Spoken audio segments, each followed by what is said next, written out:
Jésus est venu pas pour prêcher une religion, mais pour prêcher un royaume. Alors comment un royaume fonctionne? Un royaume, c'est comme si on prend le royaume d'Angleterre, il y a des façons de faire. Quand on regarde un Anglais, ils aiment Angleterre, avec des biscuits à 16 heures. Et leur accent, ils ont même une façon de parler. Donc quand on voit un Américain, un Anglais, on sait tout de suite que ça c'est un Anglais. Mais c'est ça en fait que Jésus est venu prêcher, un royaume. Donc en fait, une façon de vivre basée sur des principes. Et la Bible dit, recherchez premièrement le royaume de Dieu. Et ce qu'on oublie est la justice. Qu'est-ce que c'est que la justice? Et je ne sais pas si on a des hommes de droit, mais la justice en fait, elle est sous-tendue par des lois. En fait, il n'y a pas de justice sans loi. Si quelqu'un, on parlait tout à l'heure des hommes qui agressaient, en fait, parce qu'il y a quand même des lois qui protègent les femmes aussi. Donc c'est pour ça qu'on peut dire qu'ils ont violé la loi. Parce qu'il y a la loi. Qu'est-ce que ça veut dire? Ça veut dire qu'on doit découvrir les lois qui font fonctionner le royaume. Les lois qui font que ça marche. D'accord? Donc il y a tous les domaines de notre vie, il y a des principes bibliques qui sont sous-tendus. Et dans le mariage, le principe. Et ce qui est intéressant, c'est que Dieu peut changer d'avis, mais il ne change pas ses principes. Les principes sont immuables. C'est comme ça, ça marche. C'est pour ça que quelqu'un qui ne croit pas peut venir mettre en pratique ses principes. Et ça marche. On va dire, oui, mais pourquoi celui ça? Il a mis en pratique les principes. C'est très important de le comprendre. Et en fait, le principe du mariage est basé sur la soumission de la femme à l'homme et sur l'amour de l'homme pour sa femme. C'est ce que la Bible dit. On est d'accord. Et donc, en fait, j'ai du mal à comprendre ça. Surtout en plus quand on est des femmes qui, voilà, on travaille aussi. Mais Dieu a travaillé en moi. Pour comprendre comment un homme fonctionne. Et c'est très important parce qu'une fois, quand on le comprend, c'est pour ça qu'on est tellement différents. L'homme et la femme on a des façons complètement différentes. Un homme aime être respecté. Quand il arrive, il faut qu'il ait sa chaise. Personne ne doit s'asseoir sur sa chaise. Il faut être là pour lui. Quand on arrive à... Même si tu es, je sais pas, enfin, ce que tu es dans la société, tu dois retrouver ta place d'épouse et demander la permission. Ils font ça. Se sentir valorisé, en fait. Demander là, est-ce que je peux faire... Même si tu sais que, bon, tu le fais. Voilà. Par contre, l'homme aussi doit aimer sa femme. Pourquoi? Parce que la femme a tendance naturellement à être en insécurité. Donc, il doit beaucoup plus montrer. Et c'est ça qui fait fonctionner.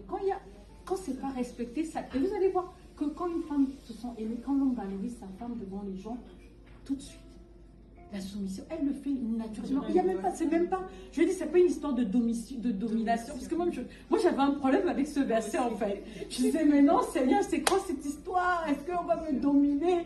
Mais non, en fait, c'est comprendre l'autre et vraiment s'assurer qu'on crée un équilibre. Et en fait, Dieu est tellement intelligent qu'il va donner un principe. Mais vous savez, les principes, il ne va pas t'expliquer comment il faut que tu fasses. Donc, il reste sur les principes. Dans le comment, là, c'est chaque couple. Parce que les couples fonctionnent différemment.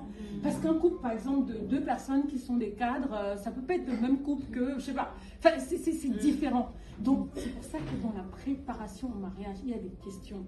Alors, je ne sais pas s'il y en a, mais moi, j'ai un passé aussi de conseil en IT. Donc, j'ai fait beaucoup d'information technology.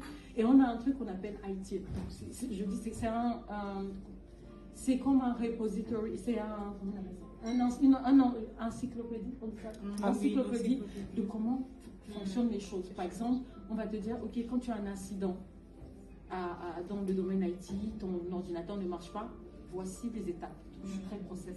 Donc voici les étapes qu'il faut faire. Donc ils font la différence entre un incident et un problème. Donc incident, c'est quelque chose qui arrive, mais un problème, c'est plusieurs incidents. Là, une fois, deux fois, trois fois, non, attends, on se pose, ça devient un problème. Et donc dans cette encyclopédie, ils te disent que plusieurs incidents deviennent un problème. Ou alors quelque chose qui arrive qui est soudain, on n'a pas la solution. Et donc, le mariage aussi, c'est un peu comme ça. Je suis désolée de le dire, mais c'est un peu comme ça. Et après, ils ont ce qu'on appelle une configuration. C'est-à-dire que les changements, en fait, on change dans le mariage. C'est-à-dire les choses qui marchaient avant, quand on s'est rencontrés, eh ben, c'est plus les mêmes besoins. La personne a changé. Toi-même, tu as changé. Ça devient compliqué. Tu dis, mais avant, je faisais ça. Oui, mais non, mais ça marche plus. Donc, c'est ça, il faut s'ajuster. Et donc, dans cette encyclopédie, il t'explique, quand il y a un changement, comment on fait. Voilà. Et après, maintenant, il y a la release. Ce qu'ils appellent release, c'est qu'une fois qu'on a mis en place un process de changement, maintenant, on fait une nouvelle release. Donc, ça veut dire que, ok, peut-être qu'on avait dit ça. Maintenant, mettons-nous à jour pour bien continuer, en fait. Et donc, pour moi, je dirais, hein, pour résumer, c'est la clé du mariage. Constamment être attentif à l'autre et voir et s'ajuster. Et la base, c'est vraiment, vraiment la parole de Dieu. C'est la base, en fait. Et je vais même parler, même si vous avez un mari qui ne croit pas. Toi, la Bible dit que l'homme qui est marié à une femme, la foi, il est sanctifié par la foi de sa femme. Donc, tu continues à prier et tu te bases sur les principes bibliques parce qu'il faut qu'il n'y ait rien qui obstrue justement les montées de tes prières au ciel, en fait. C'est pour ça que les principes, c'est la clé. C'est la clé, en fait.